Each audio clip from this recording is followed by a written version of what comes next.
En Afrique de l'Ouest, ces dernières années, le Bénin force l'admiration pour les réformes engagées, notamment depuis 2016, pour transformer tous les secteurs d'activité pourvoyeurs de richesses. Parmi ceux-ci figure l'agriculture, qui représente 26,3% du produit intérieur brut.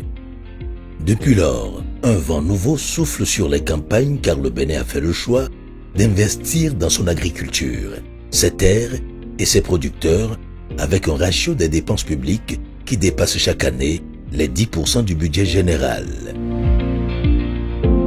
Loin des images d'une agriculture traditionnelle en difficulté, le Bénin est aujourd'hui une terre d'innovation, de croissance, de fierté retrouvée, illustrée par les performances de 5 filières agricoles que sont riz, soja, ananas, coton et acajou.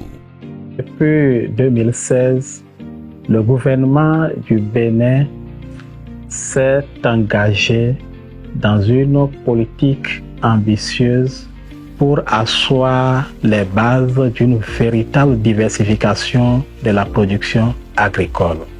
Cette diversification s'est basée sur une réforme majeure. C'est la réforme qui a permis de coupler la territorialisation du développement agricole avec la promotion des filières. Le but visé par cette réforme majeure est de contribuer en mettant en valeur les potentialités agricoles des différentes régions du pays au développement équilibré de l'ensemble du territoire. Conformément à cette réforme, cette région appelée pôle de développement agricole ont été identifiées. Et chaque région est porteuse d'une ou plusieurs filières que nous avons appelées filières locomotives. Et chaque pôle de développement agricole est administré par une agence territoriale de développement agricole dont la fonction est d'assurer la promotion des filières. En dehors de cette réforme majeure, il y a des outils structurants qui ont été mis en place ou qui ont été réformés pour faciliter l'accès des acteurs à des services de qualité. Je peux parler du financement agricole avec le Fonds national de développement agricole. Je peux parler de la mécanisation agricole avec la Société nationale de mécanisation agricole. Toutes ces réformes ont permis au Bénin aujourd'hui de diversifier sa production agricole avec environ une quinzaine de filières locomotives promues. La redynamisation du secteur agricole répond à un autre objectif, l'autosuffisance alimentaire. Et dans ce sens, de nombreuses initiatives ont impacté le rendement de plusieurs spéculations dans le riz. Le Bénin, qui en produisait autour de 200 000, a vu sa production bondir et dépasser les 600 000 tonnes de riz paddy. Grâce à l'irrigation, la mécanisation, la formation des riziculteurs, la subvention de semences améliorées, les plaines rizicoles sont devenues plus fertiles et font la joie des producteurs et consommateurs du Made in Bénin. Autrefois, entièrement dépendant des importations de riz, le Bénin en produit aujourd'hui au point d'alimenter des institutions comme l'Agence nationale de l'alimentation et de la nutrition au profit du programme cantine scolaire. Dans le cadre de nos activités avec les différents partenaires, nous avons reçu des accompagnements de PROCA via les projets tels que PADAM, également de FNDA. C'est également via FNDA que nous avons pu mobiliser des crédits. Également avec PADAM, c'est des appuis en équipement tels que des trieuses optiques. Il y a également les mini-rizeries par endroit, des épierreuses de riz, également les calibreuses. Il y a également les contrats institutionnels. Cette année, nous avons signé déjà un contrat de 200 tonnes, dont le contrat est déjà bouclé et les produits sont déjà rendus disponibles.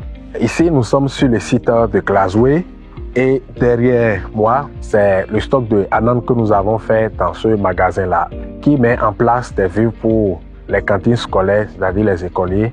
Sur les 200 tonnes, ici, dans ce magasin, il y a 45 tonnes. Et dans les autres communes, il y a, à Dassa par exemple, il y a 40 tonnes. À Banté, nous avons 80 tonnes.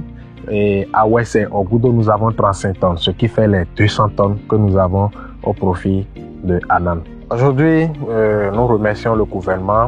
Grâce à ces réformes, aujourd'hui, nous avons augmenté notre capacité de transformation sur le marché.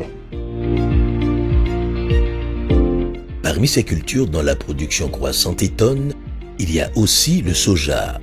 Entre-temps cultivé à petite échelle pour des besoins domestiques, il est passé en un temps record de 140 000 tonnes en 2015 à 650 000 tonnes en 2024. Au titre des mesures à l'origine de cette performance, on peut citer la réhabilitation des plantations de cajou, une pratique culturelle qui permet d'aérer les plantations d'anacarde pour récupérer des milliers d'hectares de terres cultivables pour produire le soja en l'associant sur la même exploitation que le cajou dont il enrichit le sol au profit des deux cultures. Avant les années 2016, on rencontre tellement de difficultés par rapport à la production du soja surtout et de l'anacarde. Non seulement que l'acajou a occupé une bonne partie de la portion cultivable que nous avons dans la commune, ça a fait que les autres cultures annuelles que nous produisons, on a tellement de difficultés parce qu'il n'y a plus d'espace. Et à travers le projet qui nous a appuyés à faire les activités d'élagage et d'éclaircissement, on a pu bénéficier des portions à l'intérieur des plantations de cajou pour cultiver les cultures annuelles comme par exemple le soja. Et par rapport à la culture du soja, avant 2016, j'étais à moins de 1 tonne à l'hectare. Mais après avoir bénéficié de tous ces atouts, aujourd'hui, la productivité a augmenté et je suis au-delà de 1,5 tonne à l'hectare. Avant 2016, dans mes plantations ici par hectare, je suis à moins de 500 kg par hectare. Mais cette fois-ci, je pense que je prévois déjà avoir cette année récolté au moins 1 tonne par hectare dans ma plantation d'anacarde. Les différentes réformes que nous avons connues dans le monde agricole a fait qu'on a une nouvelle condition de vie. Quand vous rentrez aujourd'hui dans le ménage des producteurs, vous verrez qu'il y a une amélioration. Les producteurs de soja ont bénéficié de beaucoup d'avantages. D'abord par l'organisation des producteurs de soja, par la mise en place des coopératives communales et l'interprofession. Pour la campagne 2025-2026, toutes les CPS et CCPS sur le plan national ont bénéficié de l'appui de l'ISOJA par la mise en place des crédits aux producteurs au niveau de plusieurs institutions de microfinance pour booster la production du soja. Nous remercions le gouvernement de son Excellence, le président de la République, M. Patrice Talon, pour l'appui que nous avons reçu des différents services.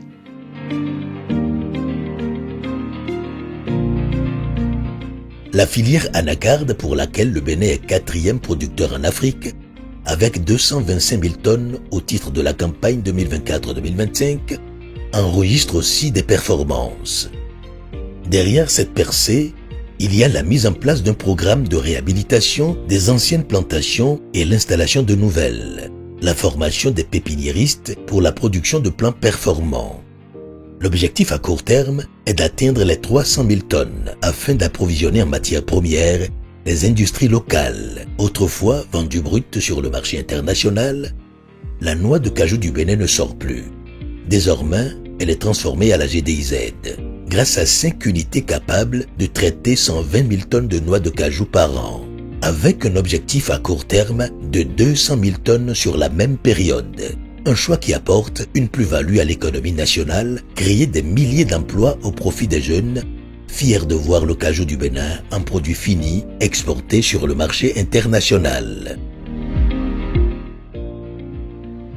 Ensuite, il y a la disponibilité de semences améliorées, d'engrais et d'intrants subventionnés, la réorganisation des acteurs en coopérative, le renforcement de capacités des producteurs et transformateurs de soja en produits dérivés, la construction de magasins de stockage, les crédits pour l'acquisition à prix subventionné d'équipements agricoles, dont les tracteurs, grâce au Fonds national de développement agricole, qui permet aux sojaculteurs d'emblaver plus de superficie et d'améliorer les rendements.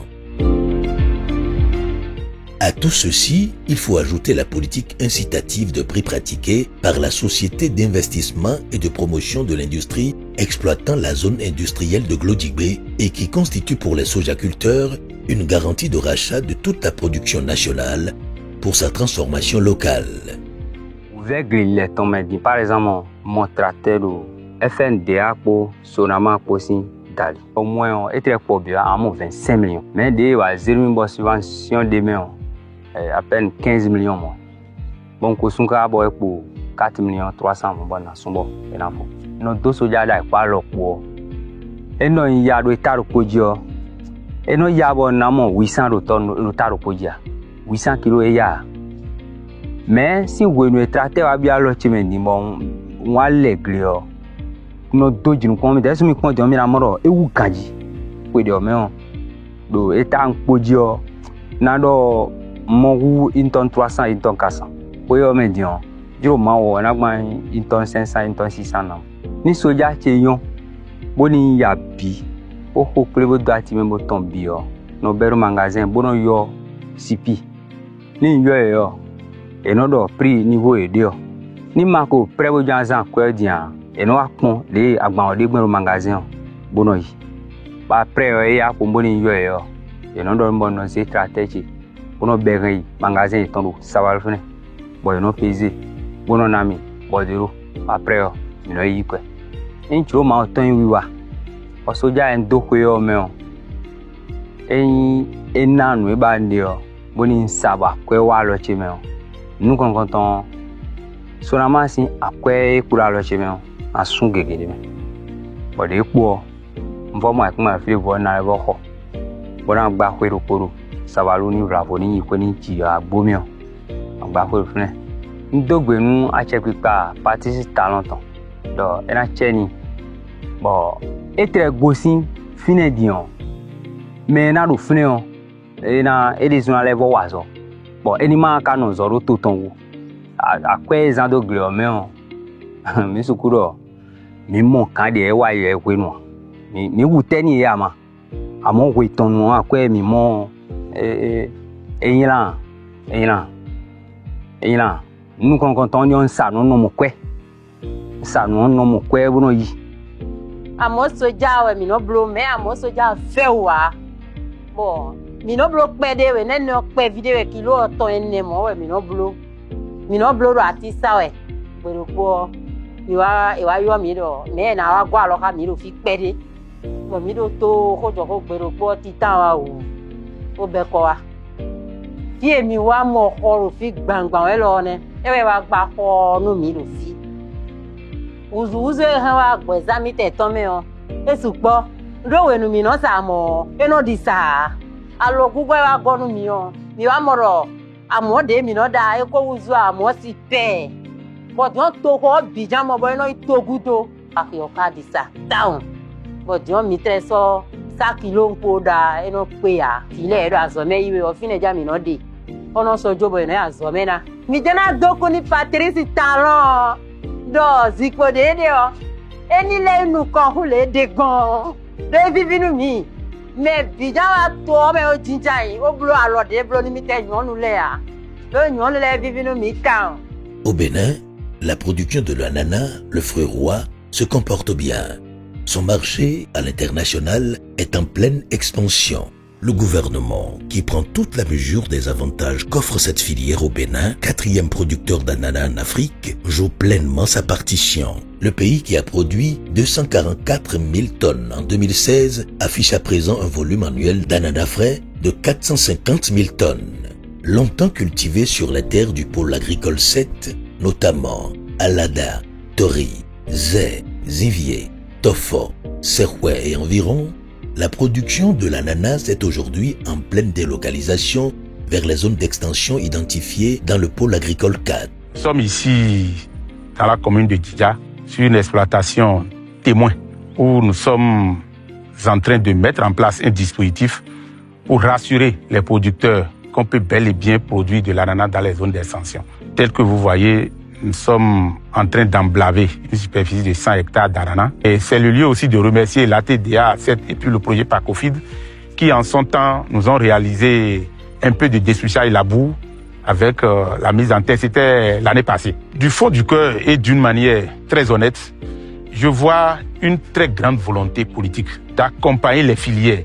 Cela s'est traduit déjà par les réformes au niveau du ministère de l'Agriculture, où il y a des pôles de développement agricole qui sont mis en place et qui travaillent aux côtés des acteurs pour pousser les filières. Grâce à une politique axée sur la promotion des filières porteuses, l'encadrement des producteurs, la subvention des intrants et des engrais, la pratique innovante de la sélection massale, la mise en place des crédits agricoles, les conditions assouplies offertes au privé pour favoriser l'implantation des usines, le gouvernement a créé les conditions pour améliorer les rendements et faire parler du Bénin sur le marché de l'ananas.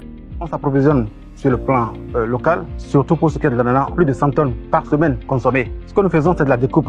Nous, on prend la matière première, on la découpe, on la met en barquette et on exporte sur le marché européen. Tout ce que nous produisons, nous l'envoyons par voie aérienne le jour de production.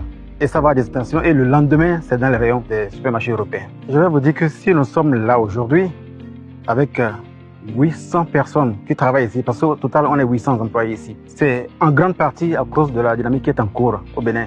Le PDG avait déjà essayé de s'installer au Bénin, bien avant. Il est arrivé au Bénin, ça n'a pas été du tout facile pour lui. Il s'est même fâché, il est reparti. Et après, il est revenu. Et la façon dont il a été accueilli après son arrivée, tout ce qui a été mis en place pour le soutenir et pour favoriser la création de l'emploi au Bénin, l'investissement. Il a été très attiré par ce qu'il a vu se passer. Et ça fait partie d'ailleurs des raisons pour lesquelles, quand on parle du groupe Blue Skies, le Bénin est cité en exemple. Ça me donne de la fierté parce qu'il dit voilà un environnement sain qui m'a encouragé à m'installer.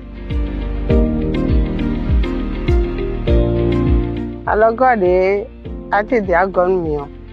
Et galon mi boblo système irrigation mi boblo panneau solaire bo forage po nous jide jadion adana chena mosi tip goma jao adana ona mosi d'ailleurs projet défi akpo akofid po ye blo selection massa no projet mi tole bo mi no ye don blo tiri nu adana pevi moyen gros frile bo chobo mi no do d'ailleurs mi no mo engrais bro ho mo mi tero mo ho engrais de oh, il y a un aton dessous gouvernement dit donc hogan et hogan kakabo mimo engrais mon coton vers au magasin bon mi c'est quoi dio quoi pas vrai dio ménage pour d'ailleurs il no engrais ka 30 000 il no 25 000 mais dio gouvernement dit donc de quoi pour nous engrais anaton bon nous mi engrais ne mi engrais ne dio et ça besoin mi NPK et besoin mi potasse mi ça ne engrais ne dio ménage on a trop grédi pour aller dans les namo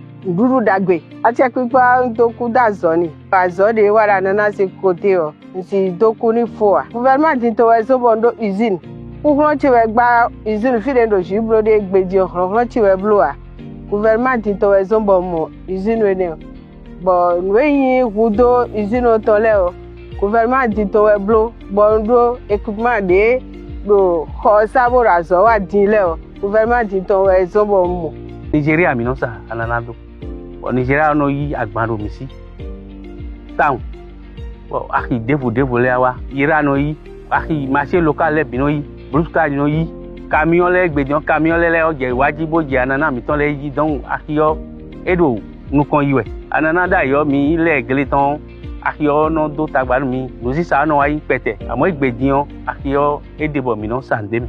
Avec l'accompagnement de la TDA et de la FNDA, nous avons pu acquérir des lignes de production modernes de pointe et qui respectent les normes internationales. Par rapport à la matière première, avec la nouvelle politique du gouvernement, grâce à l'appui vers les producteurs, aujourd'hui la matière première est disponible sur le marché et nous pouvons les acquérir de façon très simple.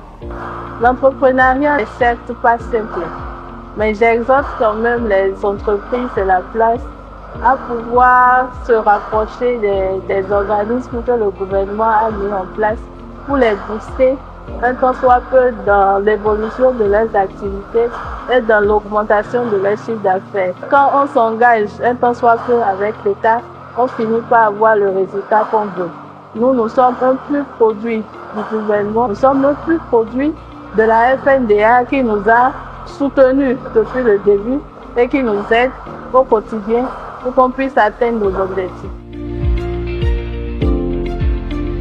Dans les campagnes, les plaines sont plus vertes et l'ananas béninois a le vent en poupe, avec les variétés telles que l'ananas pain de sucre, une spécialité béninoise qui s'exporte désormais vers plusieurs pays africains, l'Union européenne et l'Asie, avec le respect des normes internationales.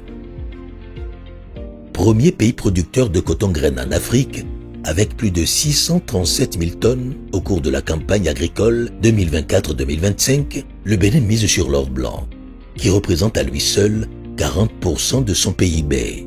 Le pays qui veut maintenir son rang de leader renforce sa politique de subvention des engrais. Il a d'ailleurs alloué 26 milliards de francs CFA pour soutenir la campagne agricole 2025-2026. L'objectif visé est de maintenir des prix compétitifs pour les agriculteurs, soutenir la filière, renforcer l'intérêt des producteurs, accroître les rendements et assurer la compétitivité du secteur. Actuellement, les intrants sont subventionnés en nous réduisant le coût à 100 francs par flacon ou bien par litre des insecticides.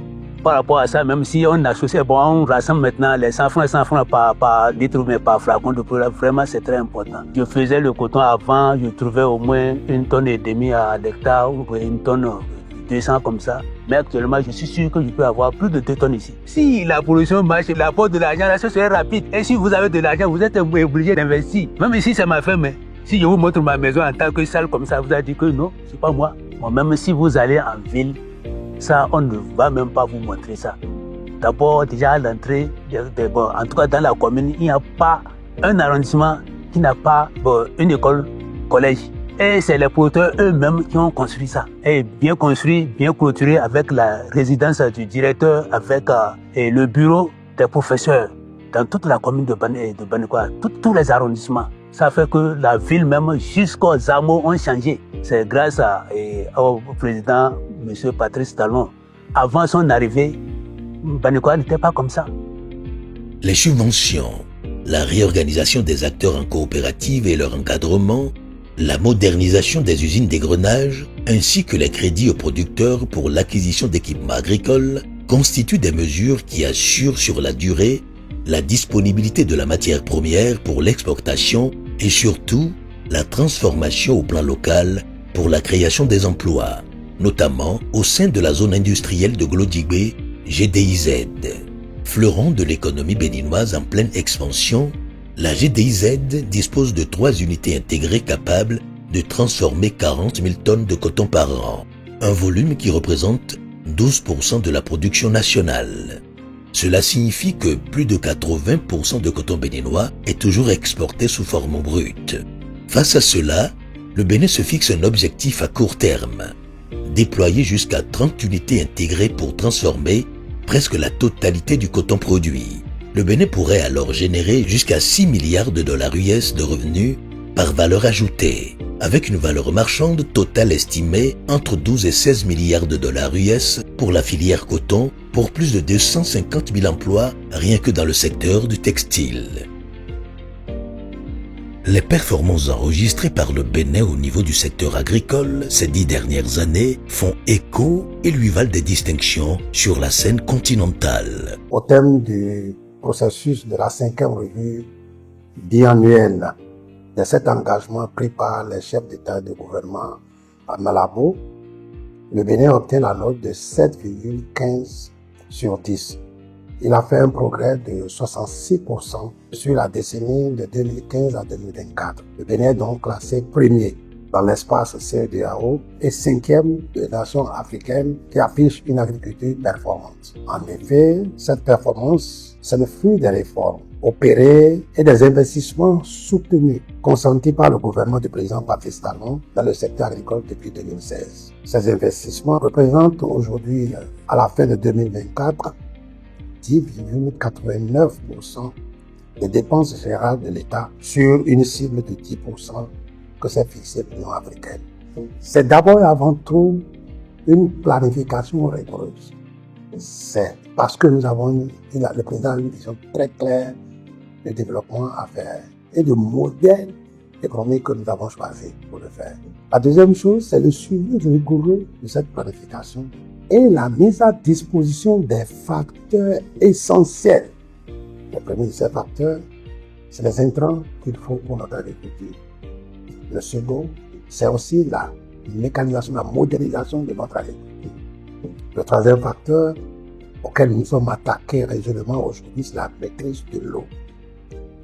Les implications sur la vie des exploitants, en effet, de 2016 à ce jour, nous avons plus de 300 000 emplois générés. Au niveau de l'exploitation même, nous avons atteint un revenu moyen de 215 000 pour les petits exploitants et de 1 280 000 pour les gros exploitants. La production brute est une chose, mais la transformation agroalimentaire crée des chaînes de valeur et renforce la résilience économique. Nous devons travailler pour que notre soja, le cajou, l'ananas et que sais-je encore subissent des transformations agroalimentaires, créer de la valeur, créer plus d'emplois et permettre la résilience de notre économie. L'investissement dans le secteur agricole devient une réalité. Les demandes sont fortes. L'éligibilité des candidats à des financements maintenant est devenue une chose beaucoup plus aisée que par le passé. J'ai la conviction ferme que tel que nous sommes partis, on nous imitera, mais on ne l'attendra pas facilement. La terre béninoise porte les fruits d'un choix stratégique, celui de croire en ses ressources, en ses filles et fils, en ses bras valides, en ses terroirs. La révolution agricole, sans aucun doute, est en marche, et fière de ses performances, elle trace les sillons vers un avenir meilleur.